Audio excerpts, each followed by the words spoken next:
Ebola outbreak stirs anger in fragile Liberia.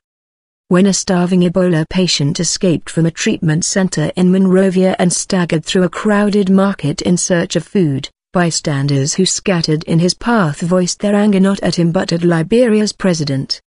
To many in this impoverished West African country, President Ellen Johnson Sirleaf's government has not done enough to protect them from the deadly virus. Ebola has killed more than 1,000 people in Liberia since its arrival 6 months ago. Across West Africa, the death toll from the world's worst Ebola outbreak has surpassed 1,900. Panicked residents said the patient was the fifth to escape in recent weeks from the understaffed Elwa hospital. Dozens watched anxiously as workers in protective clothes bundled the struggling patient into a truck and drove him back. "The patients are hungry, they are starving. No food, no water," said one terrified woman in the crowd. "The government need to do more. Let Ellen Johnson Sirleaf do more." A Nobel Peace Prize winner for her work on women's rights, Johnson Sirleaf had made gradual progress before the epidemic in rebuilding Liberia after a 1989 to 2003 civil war. She now seems destined, however, to spend the last 2 years of her presidency dealing with the fallout from Ebola.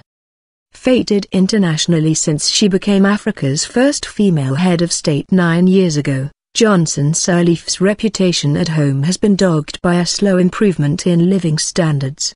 Some critics saying she is out of touch with poor Liberians.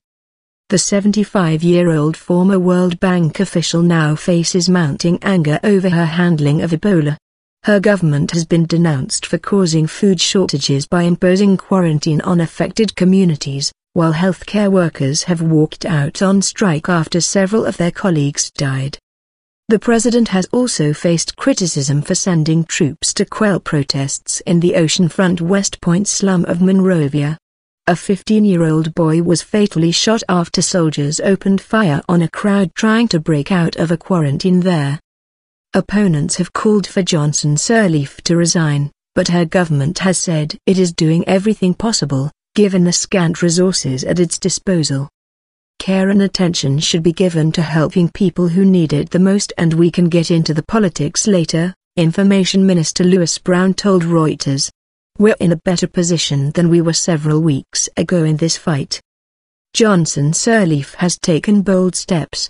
Declaring a state of national emergency last month, she closed schools to prevent them becoming breeding grounds for infection, and sent home all non-essential government staff. But the disease is far outpacing efforts to control it. Medical charity Médecins Sans Frontières (MSF) said this week a further 800 Ebola beds were needed in Monrovia alone, and it called for foreign military teams to be deployed. Localized unrest and public criticism of government failures look set to increase as the health situation worsens and the authorities fail to find adequate responses, warned Roddy Barkley of consultancy Control Risks.